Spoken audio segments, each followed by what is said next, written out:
श्री राम आप सभी भक्तों को। आइए भक्तों, वीडियो के माध्यम से आपको हर रोज़ कुछ ना कुछ नई जानकारी देते हैं। नवरात्रों में आज आपको जानकारी देंगे, बड़ी सुंदर भगवती के पाठ की जानकारी देंगे। सबसे पहले आप हमारे यूट्यूब चैनल श्री बालाजी धाम खरखोदा को लाइक करें, सब्सक्राइब करें और शेयर करें। इस जानकारी को अधिक से साझा करें।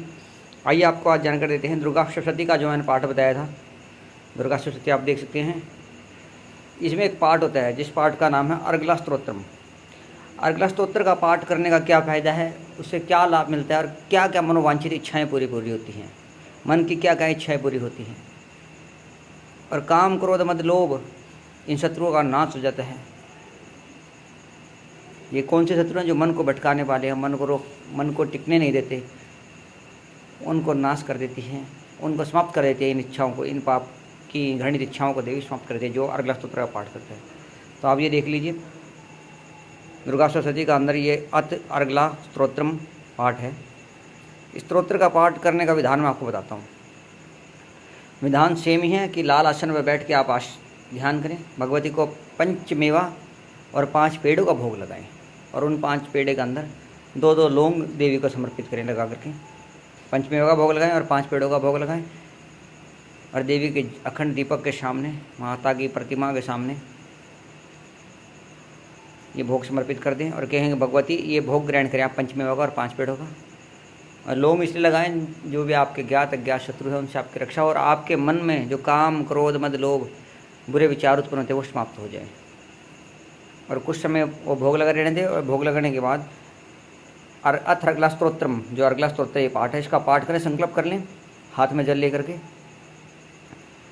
और देवी से प्रार्थना करें कि हे देवी मेरे मन की सभी इच्छाएं आप पूरे करें, मैं आपके शरणागत हूँ। क्योंकि देवी ही एक ऐसी शक्ति है दुनिया में, संसार में, इस ब्रह्मांड में माँ से बड़ा कोई नहीं है। माँ आदि शक्ति है, माँ जगत जननी है। माँ की सेवा भक्ति जिसने करी है उसका बेड़ा पार हुआ है। क्यों? क्योंकि ब्रह्मा विष्णु महेश ने भी माँ को नमन करा है, त्रिदेवों ने भी नमन करा है। ब्रह्मांड में उपस्थित सभी देवी देवताओं ने, ज्ञात अज्ञात सभी साधु संत सन्यासी ऋषियों ने, महात्माओं ने, गुरुओं ने, देवताओं ने, सभी ने देवी को नमन किया है क्योंकि माँ आदि शक्ति है। तो अर्गला स्तोत्रम का पाठ करने के क्या क्या फ़ायदे पहले मैं आपको बताता हूँ। जिसकी शादी नहीं हो रही है, जिस मित्र की, जिस भाई की, जिस हमारे शिष्य की, भगतगण की शादी नहीं हो रही है, शादी विवाह में अड़चन है, रिश्ता नहीं हो पा रहा, रिश्ता बनता टूट जाता है या रिश्ता हो नहीं पा रहा, तो अर्गला स्तोत्रम जो पाठ है, अर्गला स्तोत्र का पाठ करें। देवी की कृपा से उसका विवाह भी हो जाएगा और मनोवांछित यानी मन के अनुसार चलने वाली कन्या से उसका विवाह होगा। दूसरा, अगर आपके घर में धन की कमी है, पैसों का हानि है, आपके घर में धन टिक नहीं पाता, तो आप अर्गला स्तोत्र का पाठ करें। लक्ष्मी जी की कृपा आपके ऊपर होगी। माँ दुर्गा ही लक्ष्मी है, माँ के स्वरूप सारी, माँ की कृपा से आपके घर में माता लक्ष्मी जी का वास हो जाएगा। तीसरा, ज्ञात अज्ञात कोई शत्रु आपको परेशान करता है, जिसको आप जानते हैं या नहीं जानते, जो भी आपके जीवन में परेशानियाँ कठिनाइयाँ पैदा करते हैं,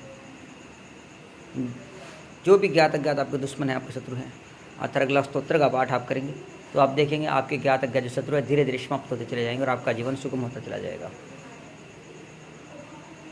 क्योंकि अर्गला स्तोत्र एक ऐसा पाठ है जो धन प्रदान करने वाला है, मोक्ष प्रदान करने वाला है, मुक्ति प्रदान करने वाला है, साथ ही मन की इच्छाएं पूरी करने वाला। इस कली काल में जो हमारे मन की इच्छाएं हैं, किसी का विवाह नहीं होता, चाहे वो माताएं हैं, चाहे कोई कन्या है, चाहे कोई बालक है, वृद्ध है, बूढ़ा है, जवान है, अगर उसकी मन की इच्छाएं पूरी नहीं होती हैं तो माता उनकी मन की इच्छाएं पूरी करती है। और किसी कन्या का, किसी लड़के का या लड़की का विवाह नहीं हो रहा और विवाह होने में विलम्ब है, अर्थात देरी लग रही है, उसका रिश्ता होता है टूट जाता है या रिश्ता ही नहीं हो पाता, तो उन्हें भी अर्गला स्तोत्र का पाठ करना चाहिए।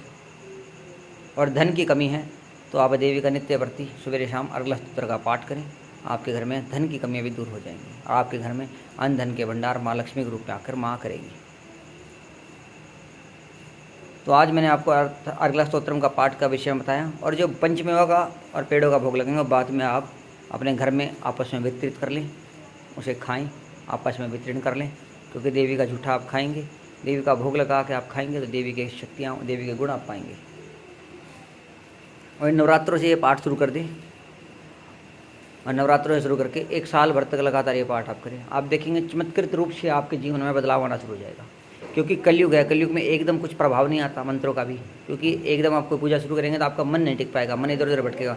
धीरे धीरे जब आप प्रयास करेंगे, सच्चे मन, सच्ची श्रद्धा, सच्ची आस्था से आपका मन टिकना शुरू हो जाएगा उस भजन पे, इस पाठ पे, इस पूजन पे। और जब आपका मन पूरी तरह से टिक जाएगा देवी पर, देवी के इस पाठ पर, तो आप देखेंगे आपको लाभ मिलना शुरू हो जाएगा। क्योंकि जब तक आपकी श्रद्धा और भक्ति नहीं होगी मन से, तब तक आपको किसी भी पूजा पाठ का फल नहीं मिलता, ये बात याद रखें। तो 1 साल भर तक ये पाठ करें, कलयुग में जितना हो सके ज़्यादा ज़्यादा जप करेंगे तो उसका परिणाम भी उतना ही ज़्यादा ताकतवर आएगा आपको। तो ये जीवन की जो हानियाँ ये दूर हो जाएंगी और मनोवांछित इच्छाएँ पूरी हो जाएंगी।